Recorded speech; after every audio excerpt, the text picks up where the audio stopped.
सत्य सह्याद्री, सर्वसामान्य जनतेचा बुलंद आवाज, अचूक निर्भीड सडेतोड। बीड जिल्ह्यातील माननीय आमदार श्री सुरेश धस यांनी काल प्रसार माध्यमांशी बोलताना जी काही टिप्पणी केली त्या संदर्भात तीव्र निषेध व्यक्त करण्यासाठी आज मी तुम्हा सगळ्यांसमोर आलेली आहे। काल नाही तर गेले 1.5 महिन्यापासून हा सगळा प्रकार चालू आहे आणि गेले 1.5 महिने अत्यंत शांततेने मी या सगळ्याला सामोरी जाते, सगळ्या ट्रोलिंगला, सगळ्या निगेटिव्ह कमेंट्सना। आणि ही माझी शांतता, माझी मूकसंमती नाहीये। मी माझ्यासारख्या अनेक महिला, कलाकार या सगळ्यांची ही हतबलता आहे। हे शांत राहणं तुम्हा सगळ्यांमुळे कुठे ना कुठेतरी आमच्यावर बेतलेलं आहे। एक व्यक्ती आपल्या कुठल्या तरी रागाच्या भरात, उद्वेगाच्या भरात काहीतरी बरळून जाते, त्यानंतर त्या 2 वाक्यांचा मीडिया 1000 व्हिडिओ करतो, तेवढेच शब्द पकडतो, त्याच्यावर 1000 व्हिडिओज बनतात युट्यूब चॅनल्सवर। मग एका सेलिब्रिटीला त्याच्यावर वक्तव्य करणं भाग पाडलं जातं, मग ती बोलते, मग परत पहिल्या व्यक्तीला वाटतं आता आपण बोललंच पाहिजे, मग ती परत व्यक्ती बोलते, मग आता परत बोलणं क्रमप्राप्त होतं कारण आता नाही बोलली का, गप्प बसली का, मागे हटली, मग ही परत व्यक्ती बोलते। ही चिखलफेक चालू राहते, महिलांची अब्रू निघत राहते आणि सगळ्यांचं मनोरंजन होतं। हे होऊ नये, सगळ्या समाज माध्यमांसमोर ही चिखलफेक होऊ नये म्हणून मी यात पडले नाही। मी शांत बसणं हा पर्याय स्वीकारला, या गटारात मी दगड टाकणं योग्य समजलं नाही। ऑल्सो मला असं वाटलं की हा विषय इतका खोटा आहे, ही गोष्ट इतकी धादांत खोटी आहे, त्याला काही बेस नाही। एका सांस्कृतिक कार्यक्रमामध्ये सत्कार स्वीकारताना काढला गेलेला एक फोटो, ती आमची एकमेव भेट, धन्यवाद हा एकमेव संभाषण, एक शब्द, याच्यावरून एवढी आवई उठावी, त्याला मी का प्रत्युत्तर देऊ? जेव्हा त्या गोष्टीवर मी भाष्य करते, 10 लोकांपर्यंतची गोष्टी 1000 लोकांपर्यंत पोहोचतात। ती जर गोष्ट खोटीच असेल तर ती किती काळ टिकणार, त्या गोष्टीला आपण किती महत्व द्यायचं? म्हणून मी त्या गोष्टीकडे दुर्लक्ष केलं।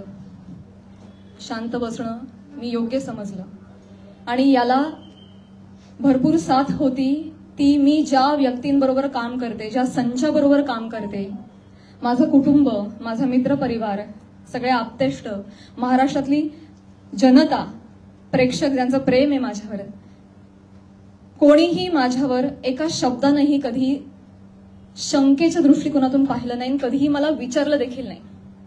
प्रत्येक जण भेटला त्यावेळी हे म्हणाला, प्राजक्ता योग्य करतेस, शांत राहा, धीरानं सामोरी जा।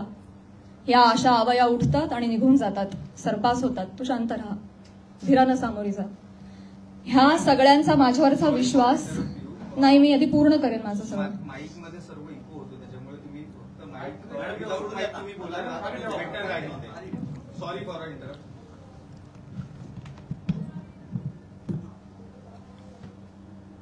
तर ह्या सगळ्या ज्या आवया असतात, जशा निघतात तशाच निघून जातात, असं सगळं असल्यामुळे आणि या सगळ्यांचा पाठिंबा आणि माझ्यावरचा विश्वास इतका दांडगा होता, ही माझ्यासाठी अत्यंत जमेची बाजू होती। त्यामुळे मला माझ्या चारित्र्यावरचं एक्सप्लेनेशन द्यायला समोर यावं अशी गरजच वाटली नाही।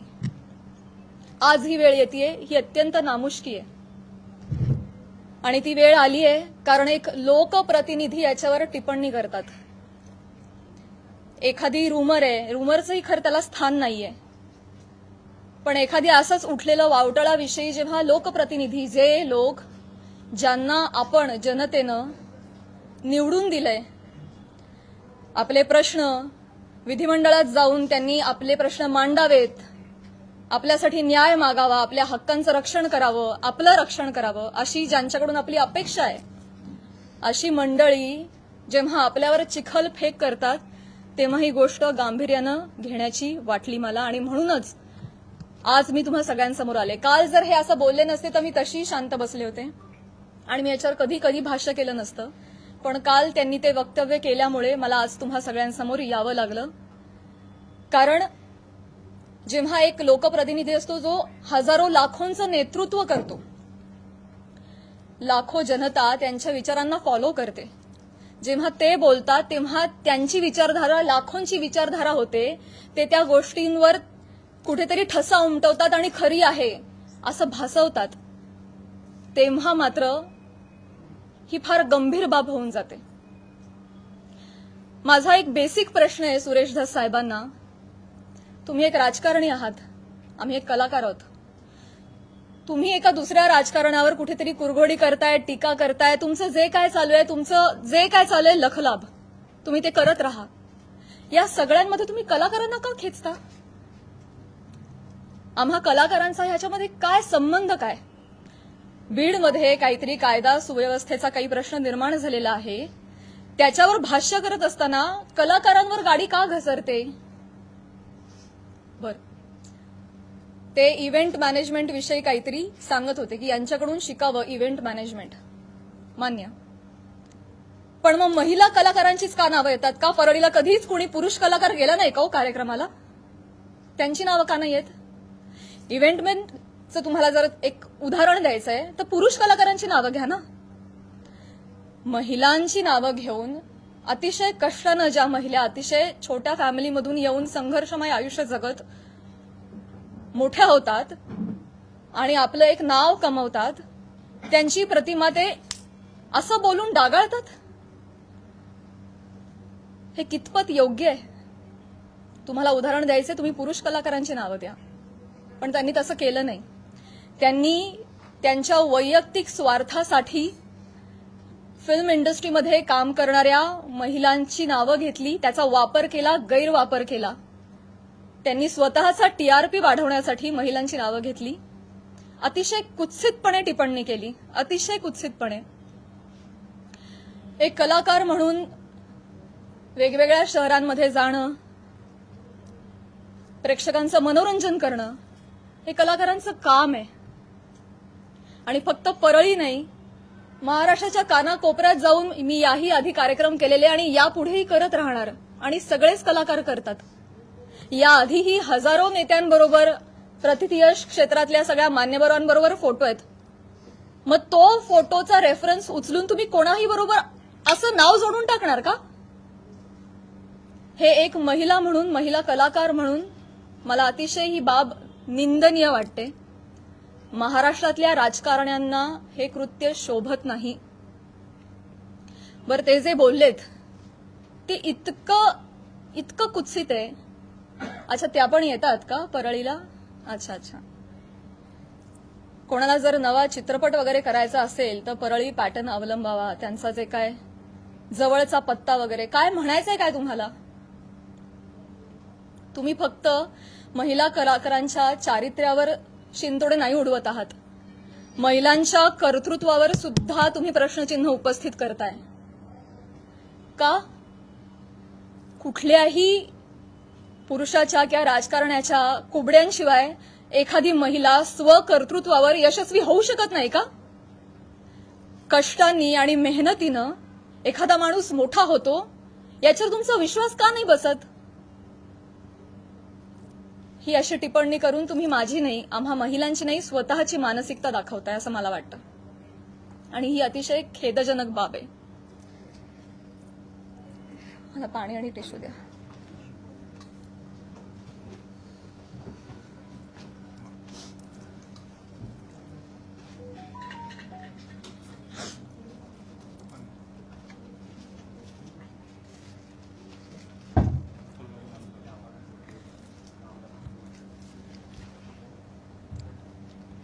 महिलांची अब्रू, इस्पेशली फिल्म इंडस्ट्रीमधल्या महिलांवर फार सॉफ्ट कॉर्नर, फार सॉफ्ट टार्गेट, कोणी यावं पटकन नावं घेऊन जावं.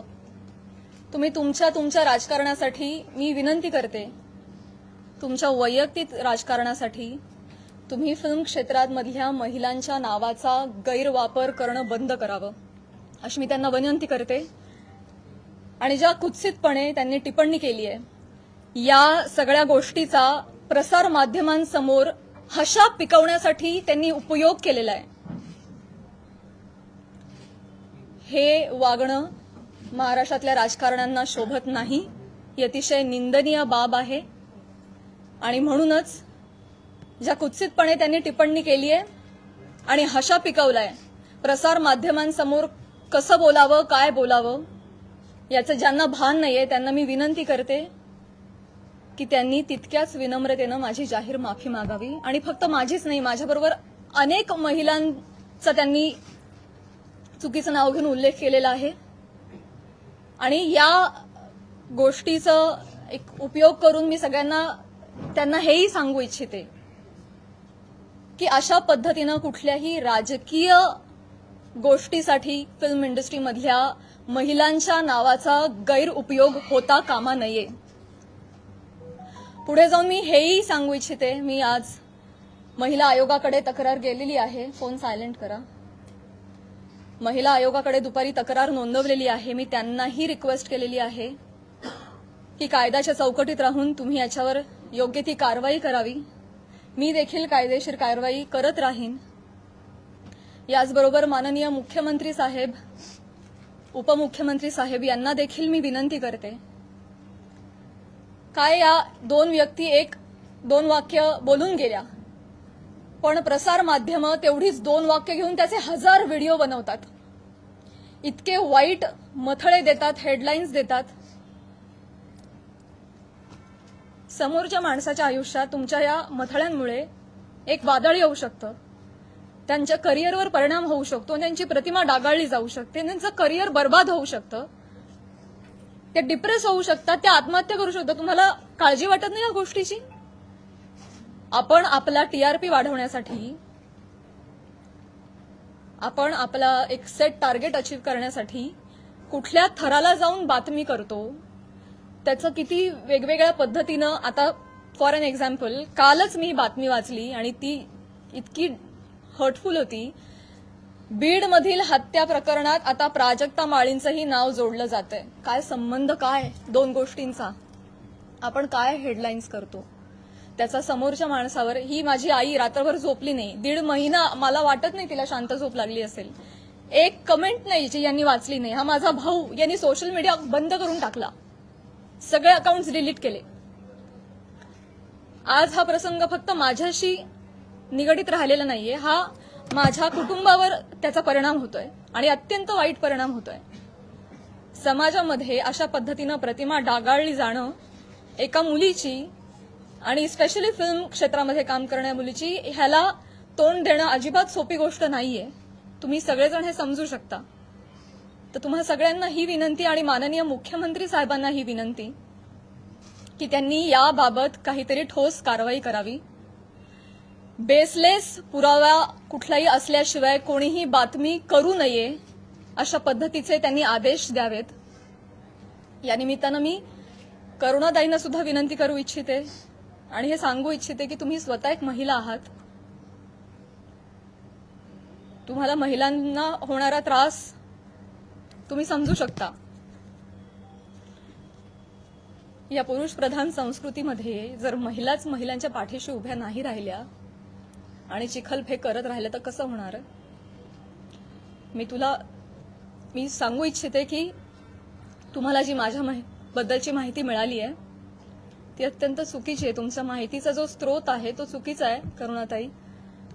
आणि आय एम शुअर की इथून पुढे तुम्ही कुठल्याही गोष्टीची खातरजमा केल्याशिवाय शहानिशा केल्याशिवाय तुम्ही असं वक्तव्य करणार नाही आणि महिलांच्या बाबतीत तुम्ही देखील संवेदनशील राहाल अशी मी खात्री बाळगते आणि ही मी तुम्हाला विनंती करते. आणि मुख्यमंत्री साहेबांना ही विनंती करते की एका कार्यक्रमातला एका मंत्र्याबरोबरचा एक फोटो याच्यामुळे इतकं वादंग उठावं आणि इतकी आवई उठावी आणि त्याच्यावर हजारो न्यूज पोर्टल्सनी युट्यूब चॅनल्सनी ह्याच्या न्यूज बनवाव्यात आणि वाटेल तसे ते लाईक्स आणि सबस्क्रिप्शन वाढवत राहावेत. त्यांना भीती नाहीये की याच्यावर कोणीही काहीतरी ऍक्शन घेईल म्हणून ते हे करतायत. म्हणून अशा पद्धतीनं महिला कलाकारांची अब्रू वेशीला टांगली जाते.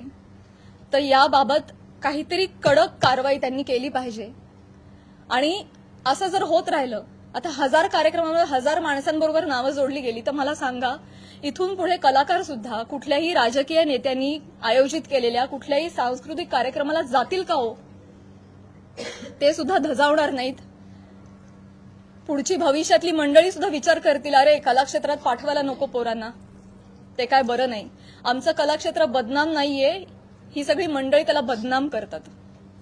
आम्ही मनोरंजन करण्याचं काम करतो, तुम्ही आमची नावं मनोरंजनासाठी वापरता, स्वार्थासाठी वापरता, स्वतःचा टीआरपी वाढवण्यासाठी वापरता. हे अत्यंत चुकीचं आहे. आणि स्पेशली महिलांची नावं पटकन कशी तोंडावर येतात, पुरुषांची नावं का येत नाहीत, यासाठी एक टूल बनवलं जातंय महिला कलाकारांना. ह्याबद्दल मला खेद वाटतो. आणि मी पुन्हा एकदा सांगेन की मुख्यमंत्र्यांना विनंती की तुम्ही याबाबत ठोस कारवाई करावी, आदेश द्यावेत. सुरेश धसांना मी विनंती केलेलीच आहे की त्यांनी जाहीर माफी मागावी. आणि या निमित्तानं मी प्रसार माध्यमांना सुद्धा विनंती करेन, मी पुन्हा पुन्हा तेच बोलतेय, अनेक युट्यूब चॅनल्स, माझी सोशल मीडियाची टीम लीगल नोटीस पाठवून थकली. एक युट्यूबचा व्हिडिओ डाऊन होतो तर 3 रोज नव्याने उभे राहत होते. तर एखाद्या गोष्टीचा एक संदर्भ घेऊन तुम्ही वाटेल ते मथळे देऊन जे न्यूज करता, तुम्ही सुद्धा कुठेतरी या बाबतीत स्पेशली महिलांच्या चारित्र्यासंबंधात असलेल्या गोष्टींवर तुम्ही तरी संवेदनशीलता दाखवणार आहात की नाही? टीआरपीसाठी, तुमचं टार्गेट कंप्लीट करण्यासाठी किती खालच्या थराला जाऊन तुम्ही बातम्या करता, हे योग्य आहे का? असे मला तुम्हालाही प्रश्न विचारायचे आहेत. आणि तुम्हालाही विनंती करायची की आपण सुद्धा एक सभ्यतेची पातळी सोडली नाही पाहिजे. आपण महाराष्ट्रात राहतो, महाराष्ट्र अतिशय सुज्ञ मंडळींचा प्रदेश आहे. आणि तुम्ही कोणीही अशा पद्धतीनं मुळात आदेश आले पाहिजेत, त्याच्यावर ठोस कारवाई झाली पाहिजे. आणि आपण एक माणूस म्हणून सुद्धा, एक मराठी माणूस म्हणून सुद्धा आपण सुद्धा आपल्याला काहीतरी नियम घालून घेतले पाहिजेत असं मला वाटतं. मी माझं पूर्ण करते भाऊ. या निमित्तानं महाराष्ट्रातल्या जनतेला सुद्धा मला म्हणायचं आहे की आपण आता एआयच्या जमान्यात आहोत. सोशल मीडियावर वाटेल तसे लोक व्यक्त होत आहेत. मॉर्फ करणं, video, photo, call recordings fake generate करणं, फेक चॅट्स करणं, हे अतिशय सोपं आहे. डाव्या हाताचा मळ आहे. आता हे फार अवघड नाही राहिलेलं आहे. तर महाराष्ट्रातल्या जनतेनं सुद्धा सतसत विवेक बुद्धी जागरूक ठेवावी. आणि आपण सोशल मीडियावर कसे व्यक्त होतो याची सभ्यता पाळावी. आपल्या आई बहिणीच्या बाबतीत जर अशी गोष्ट घडली असती तर आपण असं लिहिलं असतं का, असं त्यांनीही विचार करावा.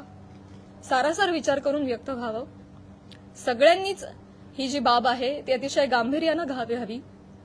इथे मी फक्त माझ्या न्यायासाठी नाही बोलत आहे. इथे मी आज सगळ्या सिने क्षेत्रात, कला क्षेत्रात काम करणाऱ्या सगळ्या महिलांच्या वतीनं बोलतीये. आज त्यांचं प्रतिनिधित्व करते असं मी म्हणेन की समाजामध्ये उजळ माथ्यानं जगण्यासाठी आम्हाला एक फ्रीडम असलं पाहिजे, एक मान सन्मान ठेवला गेला पाहिजे. यासाठी तुम्ही सुद्धा ती डिग्निटी पाळणं गरजेचं आहे आणि तो मान सन्मान देणं गरजेचं आहे असं मला वाटतं. आणि तुम्ही ते कराल अशी मी आशा व्यक्त करते. एक प्रश्न असा होता, आता आपण ज्या पद्धतीने आता एकच प्रश्न आहे, काही सुरेश दास महिला आयोगाकडे आपण अच्छा ओके, 1 बाय 1 जाऊया. महिला आयोगाकडे प्राजक्ता माळींची माफी मागणार नाही. सुरेश दास म्हणताय प्राजक्ता माळींची मी जाहीर माफी मागणार नाही. मी त्यांना मागणी केलेली आहे. त्यांनी ज्या कुत्सितपणे हशा पिकवण्यासाठी हा मुद्दा उचललाय, ज्याला काही बेस नाही, तर मी मागणी केलेली आहे. आणि मला खात्री आहे की माननीय मुख्यमंत्री साहेब, माननीय उपमुख्यमंत्री साहेब, महिला आयोग याच्यावर कठोर कारवाई करतील आणि योग्य ती गोष्ट घडवून आणतील. महिला आयोगाकडे आपण तक्रार दाखल केलेली आहे. आपण कायदेशीर पाऊल म्हणजे पोलीस स्टेशनमध्ये जाऊन धस यांच्या विरोधात काही तक्रार दाखल करणार आहात का? ज्या पद्धतीने आता ते म्हणतायत की आम्ही माफी मागणार नाही म्हणून, तर आपण कायदेशीर पाऊल नेमकं काय उचलणार आहात? महिला आयोगाकडे तक्रार दिलेली आहे. आज किंवा उद्या मुख्यमंत्री साहेबांची भेट मला मिळणार आहे. त्यांना समक्ष जाऊन मी पत्र देणार आहे. उपमुख्यमंत्री साहेबांना जाऊन भेटणार आहे. त्यांना देखील समक्ष जाऊन पत्र देणार आहे, निवेदन करणार आहे. आणि जर गोष्ट काही घडली नाही आणि ही देखील महिला म्हणून हलक्यात घेतली तर डेफिनेटली माझ्या वकिलांमार्फत मी योग्य ती कारवाई करेन. आणि माझ्या एकटीच्या न्यायासाठी नाही, मी समस्त कला क्षेत्रात काम करणाऱ्या महिलांच्या वतीनं पाऊल उचलेन.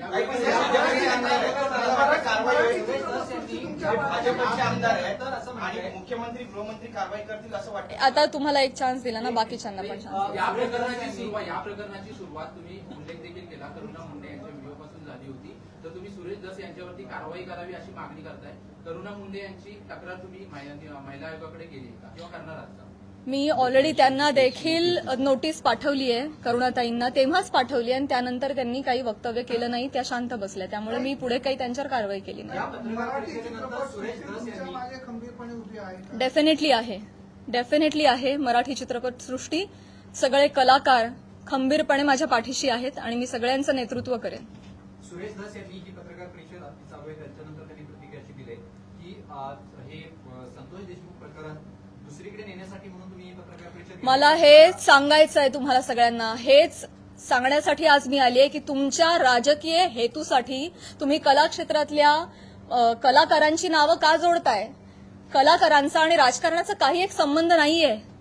तुम्ही जर कालच्या त्या भाषणामध्ये आमचं नाव घेतलं नसतं तर आज मी तुमच्यासमोर इथे नसते. मी आज माझ्या ज्योतिर्लिंग यात्राला असते. त्यांनी नाव घेतल्यामुळे आज मला इथे बसावं लागतंय. त्यांनी सुरू केली ही गोष्ट. त्यामुळे तुम्ही असा अर्थ जोडू नका, ही तुम्हालाही विनंती. आणि मुळात राजकारणाचा आणि कलाकारांचा काही संबंध नाही. तुम्ही तो ओढून आणू नका. स्पेशली महिला कलाकारांना तुम्ही इथे त्यांच्या प्रतिमा डागाळू नका. येस, हो, इथे मुलगी बोलतीये.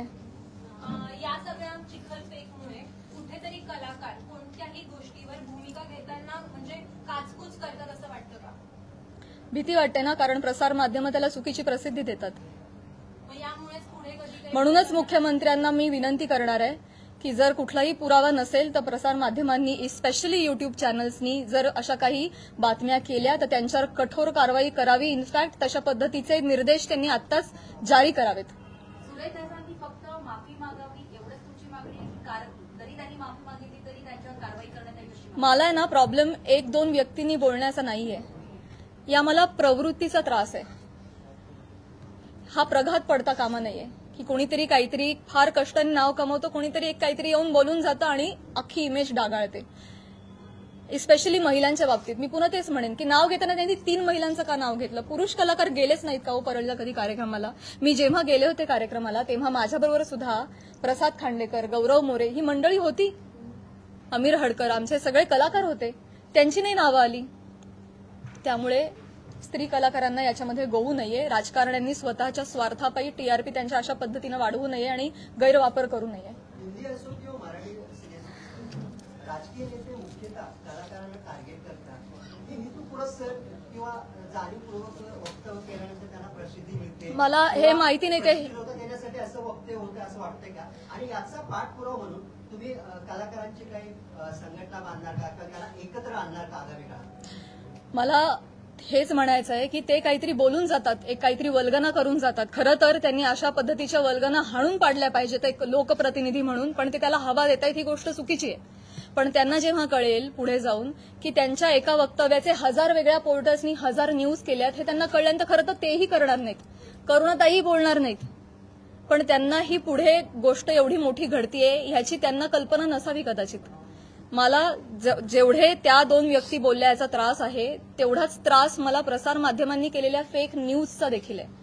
सो डेफिनेटली याच्यावर कारवाई व्हावी असं मला वाटतं. या विषयांवर बोलणं टाळतात, सोडून देतात. त्याच्यामुळे तुम्हाला वाटतं का की त्यांना बोलायला वेळ मिळतो किंवा तो चेष्टा मस्करीचा विषय होतो?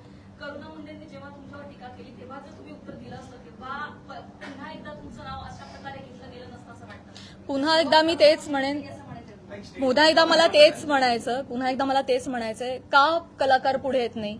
मी पहिलं वाक्य म्हणाले की या सगळ्यामध्ये आमची हतबलता आहे गप्प राहण्यामध्ये. का? कारण समाज माध्यमांमध्ये ही चिखलपेक चालू राहते. विषय एवढा असतो कुठेतरी वेगळीकडे जाऊन पोचतो. आज तुम्हाला काय वाटतंय हे चालू राहतं.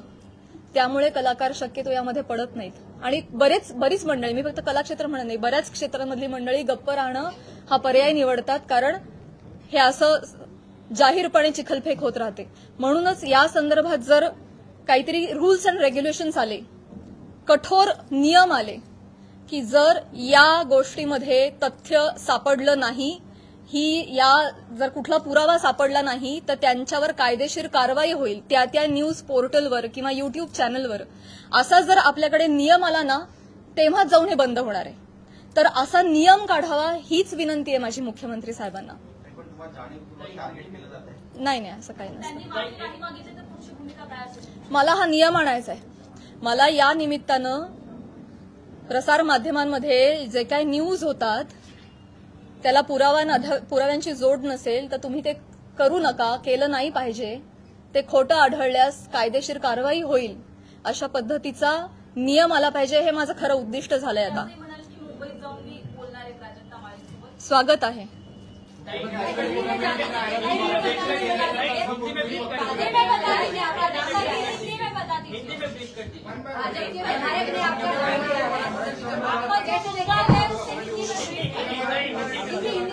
ओके, एका पत्रकाराला एकच देते. एका पत्रकाराला 4 वेळा संधी नाही मिळू शकणार.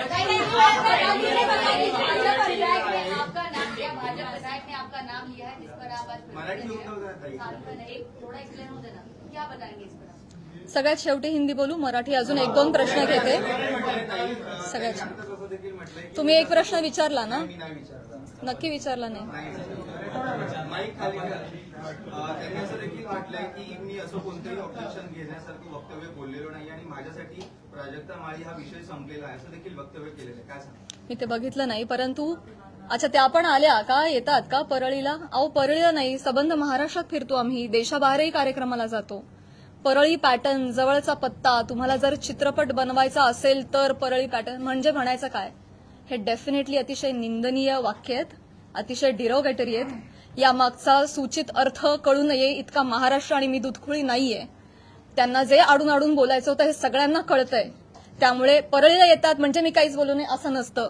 नुसतं ताई म्हणून काही होत नाही. त्याच्या अवतीभवती तुम्ही जे हातवारे करता, तुमचे जे हावभाव असतात, एका महिलेचं चारित्र्य एवढ्या रिॲक्शननी सुद्धा डागाळू शकतं.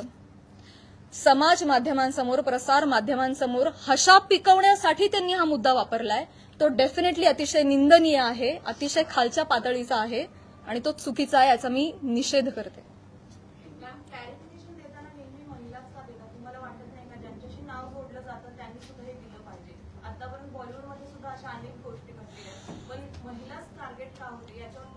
हाच माझा प्रश्न आहे मुख्यमंत्री साहेबांना सुद्धा, की हे महाराष्ट्रामध्ये एक निर्भेळ वातावरण कला क्षेत्रातल्या महिलांच्या बाबतीत असलं पाहिजे आणि आम्ही सॉफ्ट टार्गेट होता कामा नये. कुठल्याही राजकीय व्यक्तींच्या स्वार्थापायी आमच्या नावांचा गैरवापर झाला नाही पाहिजे, हीच माझी विनंती आहे. आणि हे दुःख आहे, आज मला माझ्या चारित्र्याच्या क्लॅरिफिकेशनसाठी प्रेस कॉन्फरन्स घ्यावी लागते. हीच निंदनीय गोष्ट आहे. हे महाराष्ट्रात होत आहे, सावित्रीच्या लेकींबाबत होत आहे. मला याचं दुःख आहे. करुणा मुंडेंनी ज्या पद्धतीने सुरुवात केली किंवा सुरेश दसनी ज्या पद्धतीने सुरुवात केली, पण ह्या सगळ्या घोटाळ्यामध्ये ज्या व्यक्तीसोबत नाव जोडलं गेलं, परळीच्या एका व्यक्तीसोबत नाव जोडलं गेलं, तर तुला असं नाही वाटत का की त्या व्यक्तीकडून सुद्धा काहीतरी वक्तव्य आलं पाहिजे की जे काही चालू आहे त्याच्या? नाही, मला नाही वाटत. नाही. मुख्यमंत्री देवेंद्र फडणवीस सुरेश दसांवरती कारवाई करतील असं वाटतं का तुमच्या पिढीनं?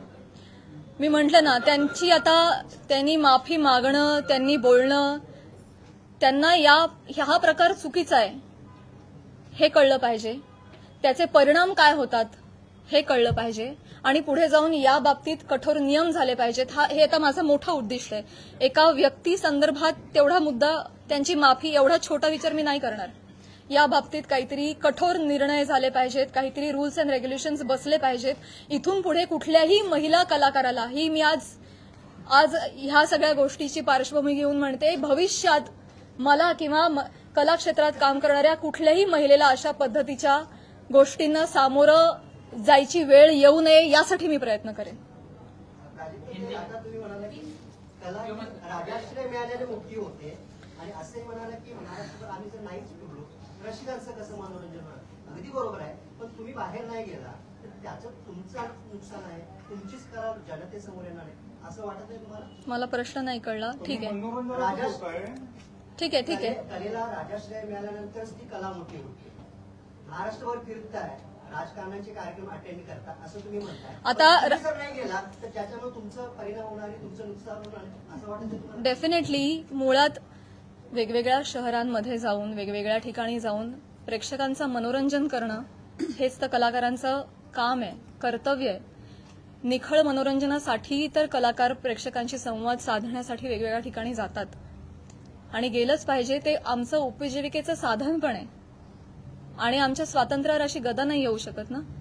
त्यामुळे कलाकार धर्म आम्ही पाळतोय, पण त्याचा असा पद्धतीनं चुकीचा अर्थ काढणं हे क्लेशदायक आहे. तेव्हाच कला मोठी होईल जेव्हा त्याला राजाश्रय मिळेल. मिळाली पाहिजे, म्हणूनच म्हणते रूल्स एंड रेग्युलेशन्स आणा. जी नहीं ठीक है ठीक है नहीं ठीक है ठीक है. मैं यही कहना चाहूंगी कि आज जो भी यहाँ पे हुआ, सुरेश धस जी ने जो भी बोला है वो काफी निंदनीय है ही. उसके खिलाफ हम काम करेंगे डेफिनेटली. महिला आयोग भी करेंगे, माननीय मुख्यमंत्री जी भी करेंगे. सबसे मैं निवेदन करूंगी, लीगल एक्शन भी लिए जाएंगे. लेकिन इसके परे जाके मैं ये रिक्वेस्ट करना चाहूंगी गवर्नमेंट से कि जो भी एक दो व्यक्ति कुछ बोल जाते हैं, उसके बाद जो हजारों न्यूज चैनल्स, यूट्यूब चैनल्स जो ब्रेकिंग न्यूज बनाते हैं और फेक न्यूज बनाते हैं विदाउट एनी स्ट्रॉन्ग प्रूफ्स, उसके खिलाफ कुछ स्ट्रॉन्ग एक्शन ली जाए, उस पे कुछ रूल्स एंड रेगुलेशंस बनाए जाए. तब जाके ये सही मामले में एक व्यक्ति किसी को सॉरी बोल देता है और मामला खत्म हो जाता है. इतना छोटा ये नहीं होना चाहिए. इसके परे जाके हमारी गवर्नमेंट ने महिलाओं के हित के लिए उनके अगेंस्ट जो ये फेक न्यूज बनती है उसके खिलाफ उन्होंने कठोर रूल्स एंड रेगुलेशंस बनाने चाहिए. ये मेरी उनसे रिक्वेस्ट है. आपकी इस मामले में सीएम और डीसीएम किससे बात हुई है? जी, आज सुबह मैंने उनका टाइम लेने के लिए फोन किया था और हमारी बात भी हुई. जी जी, और उन्होंने भी ये बोला कि ये नॉनसेंस मैं भी बिल्कुल टॉलरेट नहीं करूंगा और मैं आपको प्रेस कॉन्फ्रेंस लेने से नहीं रोकूंगा. आप प्लीज जाइए, प्रेस कॉन्फ्रेंस लीजिए. मैंने ऑलरेडी धस जी से बात की है और ये नॉनसेंस हम कोई भी टॉलरेट नहीं करेगा और मैं आमने सामने जाके भी उनसे ये बात करूंगी. कार्रवाई करने का उन्होंने कोई आश्वासन दिया है सीएम?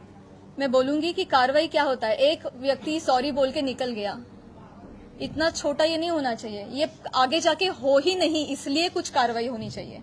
आपने महिला आयोग में भी शिकायत की. जी, शिकायत में आपने क्या मांग की? इस पे कार्रवाई होनी चाहिए और इस पे रूल्स एंड रेगुलेशंस बिठाने चाहिए, यही लिखा है. क्या सोशल मीडिया पे आपको बहुत परेशान किया जा रहा है, उस पर भी आपने बात? मैंने ये बोला अभी, महाराष्ट्र के सारे जनता को मैंने अपील किया है कि हम भी एक डिग्निटी मेंटेन करें. क्या लगता है प्राजक्ता जी, आपको क्यों टारगेट किया जा रहा है? कुछ टारगेट नहीं किया जा रहा. ठीक है, सुरेश दत्त कह रहे हैं कि वो माफी नहीं मांगेंगे, इस पर आपको क्या कहना है? मैंने बोला, सिर्फ माफी की मैंने बोला. जय हिंद, जय महाराष्ट्र. ताज्या बातम्या, सखोल विश्लेषण, विशेष मुलाखती पाहण्यासाठी सत्य सह्याद्री यूट्यूब चॅनल सबस्क्राईब करा आणि हो, बेल आयकॉन दाबायलाही विसरू नका.